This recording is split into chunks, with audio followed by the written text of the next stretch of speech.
That's the project.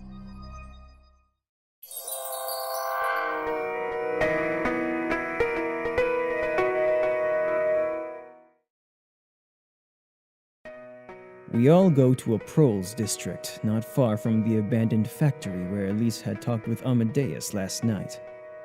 Elise walks alone, at times stopping to ask people if they know about Libertad. Of course they do. And where she may find a Liberton, no one seems to have a definitive answer for her. Woolf, Aretha, and I tail Elise from a good distance, closely watching her and her surroundings for any signs of trouble. She's our bait, and we're lost without her.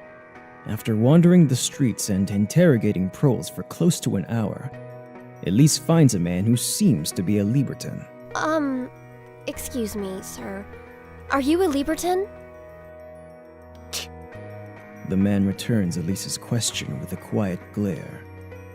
I don't like that glare, so I slowly raise my magic power, getting ready to attack the Liberton if he dares try anything funny.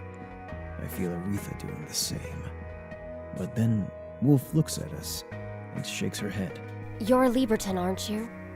What if I am? When the Liberton finally speaks, he does so with a hostile tone. I have a message for your leader, Amadeus. Our big brother doesn't want any message from a little bourgeoisie like... wait, what is your name? Elise. Elise? Well, in that case... Amadeus will meet you after sundown. Same place as yesterday. That's all he had to say. The Liberton leaves afterwards. Once he is out of sight, we approach Elise. Same place as yesterday means... The abandoned factory. Instead of sending Amadeus a message, we receive a message from him instead. I don't like this. Why? He's expecting us. We could be walking into his trap. Can't you guys handle a trap? Of course we can. We're dragoons, lady. Then you can do it without Elise. Let's go home. No. Amadeus will wait until he sees Elise before showing himself. We can keep Elise safe. All we have to do is make sure there's no trap, right? There are still a few hours before sundown. Let's go to the factory now and examine the meeting place. Yes, that's what we'll do. If something isn't right, we'll pull out of there.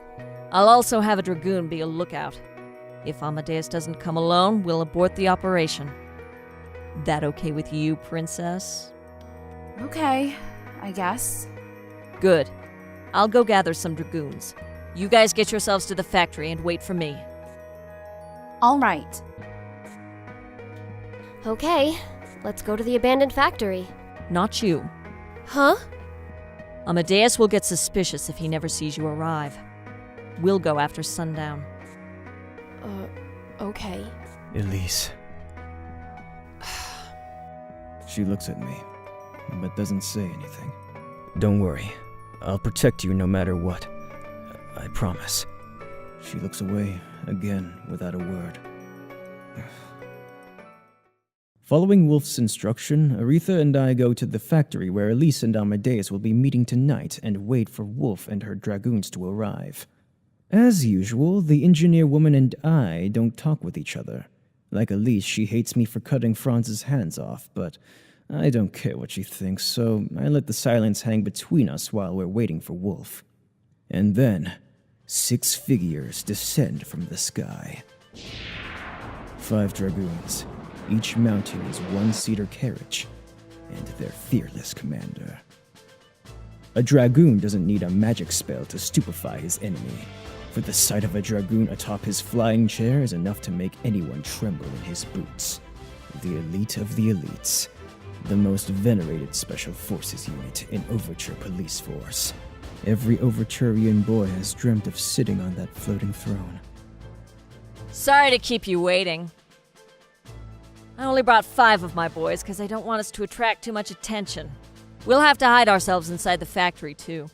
But have no worries, they're more than enough to waste an Amadeus, no matter how bad that son of a witch is. Glancing behind, the commander says, Let's get to work, boys! We go inside the factory building where Elise and Amadeus had met yesterday and examine the place. The dragoons roam the factory in their carriages, looking over every crook and cranny to make sure that Amadeus hasn't set any traps. We go inside every room and make sure they're all empty. We even peek inside the furnaces. They're all empty. Just large, hollow, cylindrical spaces. The only indication of the things ever having been used are the layers of ash resting on the bottom. We check the broken pieces of factory equipment, but here too find nothing unusual. Did you find anything? No, Or anyone? none either. I didn't find anything either. Good. Now we hide and wait until he comes. The dragoons hide their carriages somewhere outside the building and return on foot. One of them stays outside. Should he see Amadeus arriving with other Libertans, he'd signal us, and we'd abort the operation. Another dragoon is stationed near a different exit at the back. We don't want anyone to enter the building without us knowing.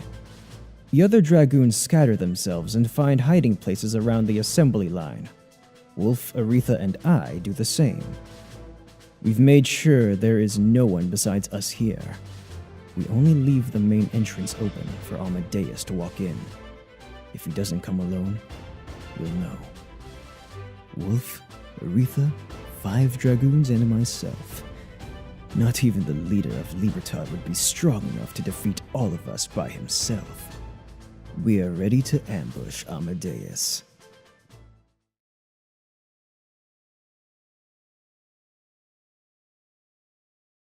It's after sundown. We wait. Someone is coming. It's Elise. She arrived before Amadeus. Just as planned, she stops and looks out of the factory building. Her gaze, which reaches far beyond the entrance, is that of a strong woman. But a hint of anxiety is apparent on her pretty face. Is she scared? Not long after, someone else arrives. Amadeus, the mighty leader of Libertad. I've heard witnesses describe how this person looks. I've heard from Elise that he wears a cloak. I've also heard that most of his face is covered by a hood. But he doesn't look anything like how I'd imagined him. He looks frail. Is he really the Libertad leader whom everyone fears? Is he really that strong? He doesn't look all that great. Heck, Fyodor Hendricks looked more like a fighter. But Amadeus could be hiding his power. I can't imagine how by looking at him. Elise. I knew you'd be looking for me. Are you ready to give me your answer? Elise stares at Amadeus quietly, yet her face projects her disquiet. Poor girl. Standing so close to the leader of Libertad must be a terrifying experience for her. No. No. No. Then why have you come here? Don't you want to join Libertad? Don't you want to liberate the people? Aren't you here because you believe in me? No. No. Elise. Run. What? Run! Leave this factory! Get him now! The Dragoon commander's sudden shout, her voice almost a shriek, signals her troop to come out of their hiding place and move with inhuman speed to Amadeus. I see. Is this your answer, Elise? Pity. The Dragoons are quickly closing in to surround Amadeus, but out of nowhere, a rapidly rising tide appears, and water comes flooding at the Dragoons in raging waves, its forcefulness intensified by a furious throbbing of the earth. The tsunami, so big and violent, sweeps through the unsuspecting Dragoons. Even when they're immersed in water, however, the dragoons don't lose their calm. They expel raw mana from their body, which at first materializes as an inch-thick translucent layer that coats their skin, but then quickly expands into a spherical barrier, pushing the surrounding water away. The barrier makes it look as if each of them were trapped in an air bubble. One of the dragoons swims with superhuman speed toward a wall and presses his hand on it. The wall explodes, leaving a large hole through which the flood rushes out. The dragoons are quickly back on their feet. But when did Amadeus cast the tsunami? I didn't see him do anything at all. I don't have to wonder long. It wasn't Amadeus who did it. A dusky-skinned man stands not far from the dragoons, a beastly magical aura radiating from his huge frame. I remember him. This is the foreign magician who Woolf defeated 5 years ago at Maison de Beauvoir. Gesang Alisjahbana. Janis Woolf, we meet again. How'd you get inside the building? We don't have to wonder long about that either. A legion of libertines rushed out of the furnaces. There are many dozens of them, and more are still coming. As soon as they come out, they move in teams of 5 or 6 and launch an assault on the dragoons. How can this be happening? We made sure the furnaces were empty. Teleportation magic? Magic portal? Impossible. We wouldn't need omnibuses if we had such convenient things. There are now close to 50 Libertons. The 5 dragoons are vastly outnumbered. Each one of them is up against 2 Libertad teams. The Libertad employ an interesting tactic. 2 members in each team do nothing but wait until their opponent unleashes a magic attack, then defend against that attack. So if the dragoon throws a fireball, one will douse it with water, and the other will blow it away with wind. If the dragoon summons a gale of wind, they will erect 1 or 2 walls of rock to block it. These 2 defenders never possess the same magical traits. If one is gifted in courage and faith, the other is gifted in willpower and intelligence. That way, they have complete arsenal of elemental magic spells. The 3rd member does nothing but heal his friends, or, if none of them are hurt, energize them. The rest of the team keep bombarding their enemy with magic attacks, never worrying about blocking or avoiding their opponent's attack. It's a wonder how the dragoons aren't instantly beaten, given the situation. I guess it's a testament to the dragoons' combat skills. But they aren't winning either. Meanwhile, in what seems like a rematch of the duel 5 years ago, Woolf is fighting the burly Easterner she calls Gesang. Both of them are crazy strong. I look back at Amadeus, who is still standing in front of Elise. Elise. I've got to save Elise. I break into a dash, but a team of Libertons intercepts and attacks me. I dodge their magic and keep running. Amadeus! Elise, I'm disappointed. We could have accomplished so much together, but now it has come to this. Disappointed? You planned this! I did, but I was hoping we wouldn't have to execute the plan. We'll capture you, Amadeus! With a frustrated grunt, Elise straightens her right arm at Amadeus. Her courage burns. Summon! An inferno erupts from her hand. I've heard that Elise used to handle a furnace when she was still working in a factory, so I shouldn't be surprised. But her fire is really strong, though apparently not strong enough. Before I could reach Amadeus, the fire is blown away by a blast of wind. Amadeus, are you alright? From where the wind was blown, a woman is standing ready to fight. I don't think I've seen her before. No, maybe I have, but I can't remember where and when. The woman turns to Elise and exclaims, I won't let you... But then she abruptly stops. Elise seems to be just as surprised when she looks at the woman. The 2 women stare at each other with wide eyes. No sounds escape their mouths. What? die! Elise? Both women are in fighting stance, both ready to cast a spell, but neither makes a move. They've been rendered speechless and motionless, as though petrified and bound by magic. Finally, someone attacks. Summon! Dozens of small rocks rain onto the Libertad woman, but she quickly jumps away. Elise! I'll help you! Aretha! We'll get them. Hey, where's Amadeus? Huh? Taking advantage of the chaos, Amadeus has disappeared. Shit! I can't let Amadeus escape!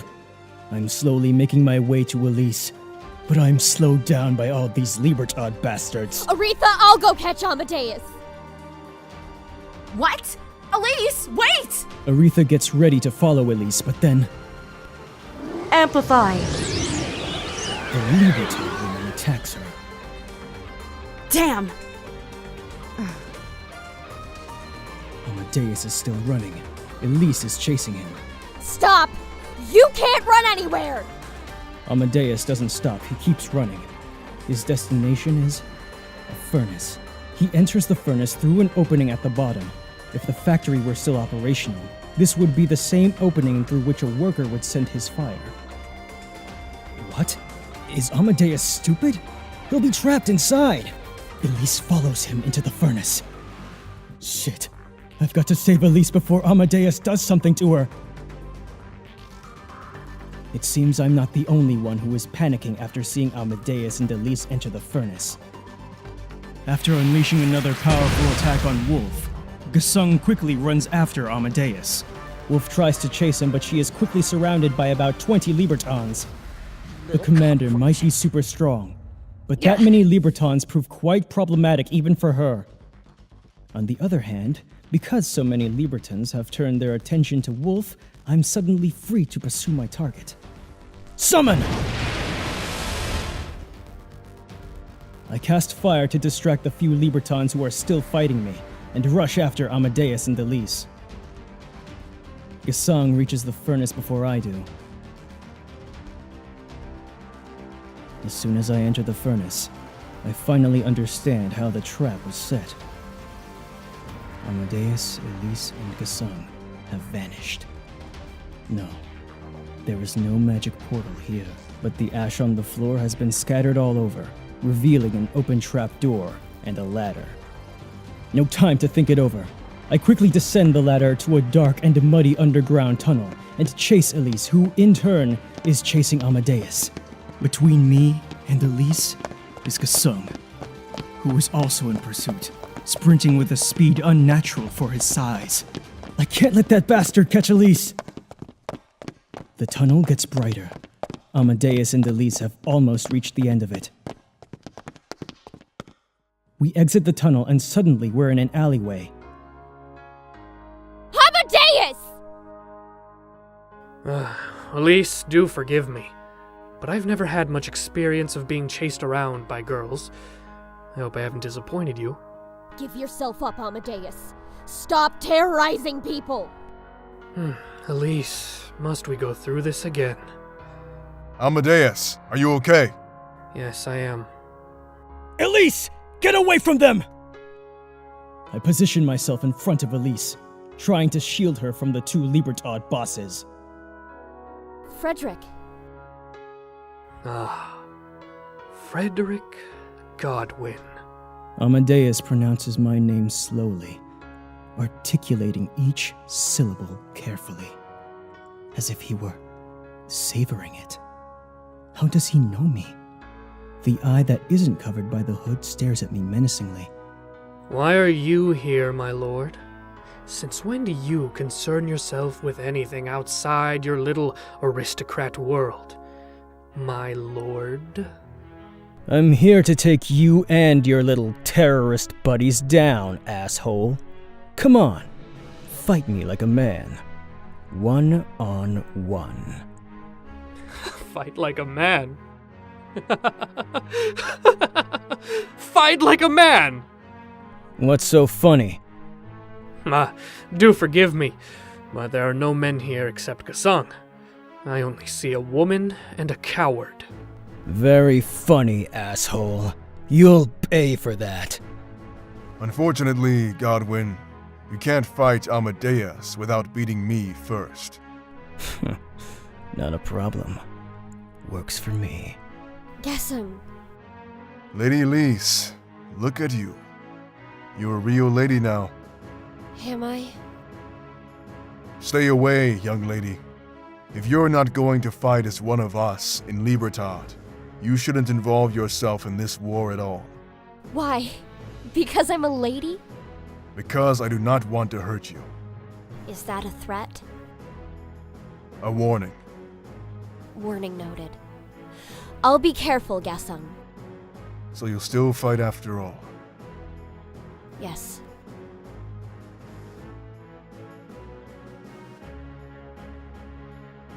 We've all gone silent. The calm before the storm. Amadeus must have a lot of confidence in his lieutenant's fighting prowess. He's positioned himself some distance behind the foreign mage. I've battled many magicians, big and small. Sometimes I face men whose bodies are huge yet aren't really all that strong.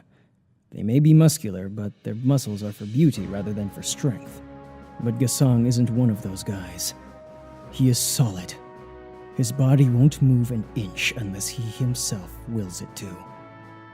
I've been preparing myself to fight the Libertad leader, but now that I'm facing Gesang, I'm beginning to have my doubts. Can I beat this man, who almost defeated the Dragoon commander 5 years ago? Can I beat this man, who almost single-handedly drowned 5 Dragoons in a tsunami? I'm not sure if I could even beat a Dragoon at this point. A cold rush passes through me as I remember Gesang's and Wolf's battle 5 years ago. I blink away those memories. They won't help me here. There's no way I can win. This monster is going to destroy me. Should I just run? No, I can't run. Not when Elise is here. I promised Elise that I'd protect her. I have to do that no matter what. I will protect her with my life if I have to.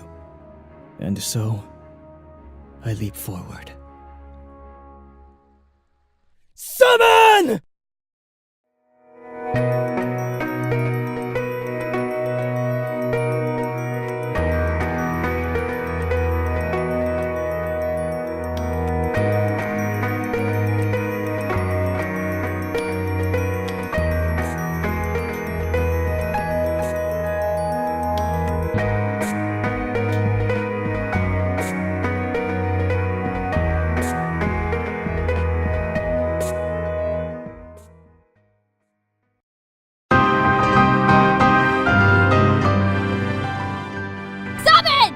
Elise sends scorching flames of fire raging toward the beastly Liberton. But the fire melts only the magic barrier. Gesang's body is untouched. Compassion. I had always wondered what the coward's real magical trait was. So, shall we resume our fight, or have you had enough? Looks like our lord has found his courage. Scared? Give up, Godwin.